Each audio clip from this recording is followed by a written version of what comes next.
So probably one of the safest investment around is an investment that carries little risk, low fees, and pays a decent return over time. Well, this might sound too good to be true, but there is one investment that's available in Singapore that will pay you regularly over a period of 10 years, capital guaranteed, and is backed by the Singapore government. And that is the Singapore Savings Bond, or SSB for short. So Singapore Savings Bond is one of the most common investment options for us Singaporeans to invest our money into the market, and it pays a relatively high interest or a higher interest than the local banks and sometimes even the fixed deposits. So some people even use the SSB to fight inflation because we know that inflation is something that will continuously keep going up while our salaries don't. And if you look at the core inflation rate of Singapore, in the month of May, our CPI was at a 5.4%, which is a 0.2% increase from the numbers in April. So this is a big cause for concern because as inflation keeps rising up, the cost of living will keep increasing as well, and it will reach a point where things become too expensive for us to afford, which will lead us to adjusting our lifestyle to keep up with inflation. So we all know that the stock market works in mysterious ways, but something we notice is that as the stock prices drop or dip, the prices of bond and commodities start to increase. And this is an inverse relationship that the stock market has, or the equities market have, with the bonds and the commodities. But today we're going to talk about bonds, or Singapore Savings Bond in particular, and how we can take advantage of them in current times.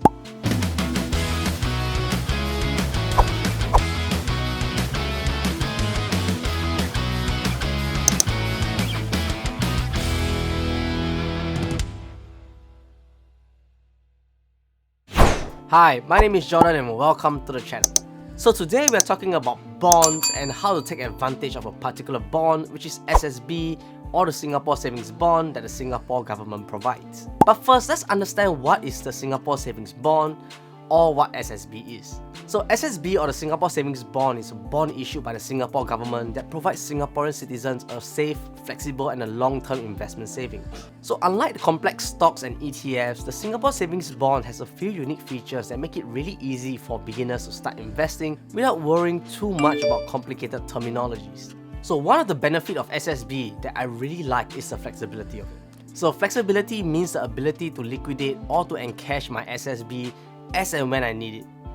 So unlike stocks and ETF, liquidating them might mean taking a loss, which isn't something that we really want. And encashing your SSB is very simple. You'll receive your capital together with whatever interest that you have incurred over that period of time, and you'll receive those monies back by the second of the following month. Though we might not get our money out immediately, but having a short time frame to get our money out is something that can benefit many who are looking to grow their wealth but don't want to have a lock-in period, which can be pretty tiring in my own personal opinion. And if you look at fixed deposits, you will usually lose some money if you choose to withdraw your money early, and the lock-in period can range from anywhere between 3 to 12 months. So the next benefit of SSB is the risk factor.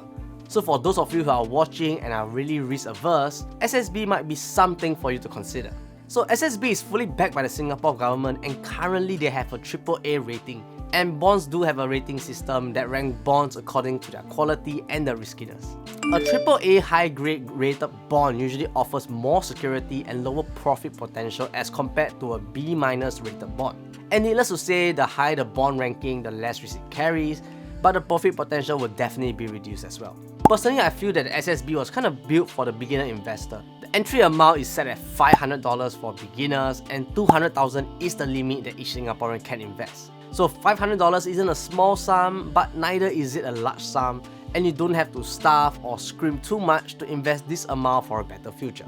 And right now, if you invest $500 into SSB, you'll be getting roughly $10 for the first year, and if you hold it across a period of 10 years or till maturity, you'll receive $150 in interest. So this doesn't seem like a large amount of money right now, but we can ladder our SSB to give us monthly payments, which can then give us larger sums of cash flow.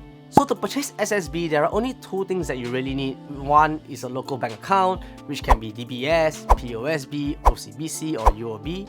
And the second thing that you need is a CDP account. So a CDP account is basically a wallet where your stocks and bonds are kept if you purchase them through a bank or a broker in Singapore. So you can get accounts set up really quickly, and I suggest you do it as soon as you can.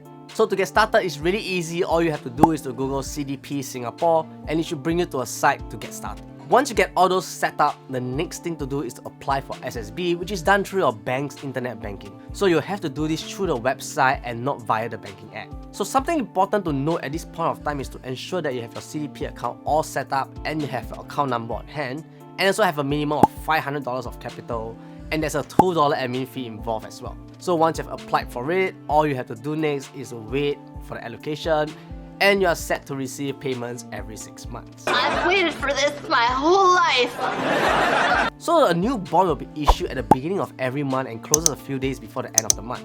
So these are some important dates for you to take note of if you are looking to constantly purchase SSB. So now let's talk about whether SSB or the fixed deposit in the banks are more worth it. So you all know that banks do have a product called fixed deposit, which gives us interest for locking our funds with them. And based on the current fixed deposit promotions, the highest interest given is 2.25% by RHB. But this is with a minimum of $20,000 and a 24-month tenure. So this means that your money will be locked in for 24 months, and early redemption might have some charges to it. So to me, the SSB seems like a no-brainer because of the low risk, the low capital, and the flexibility to withdraw at any point of time. If you're considering getting SSB right after this video, I would suggest doing some planning to maximize your money and to get monthly payouts. So let's say if you're looking to put $6,000 into SSB for the bond component of your investment portfolio, there are two ways we can do this. Number one is to do a lump sum, and number two is to spread it across a period of time. So based on this month's bond, by putting in $6,000, you'll roughly get $60 every 6 months, or $120 a year. And alternatively, you can split up your investment into 6 different baskets and invest $1,000 across 6 months.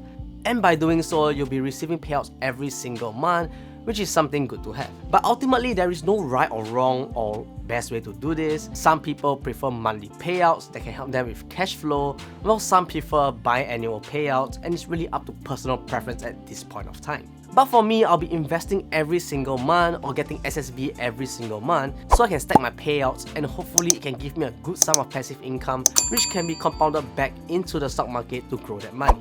So this brings us to the end of today's video. Do let me know what your thoughts about SSB are.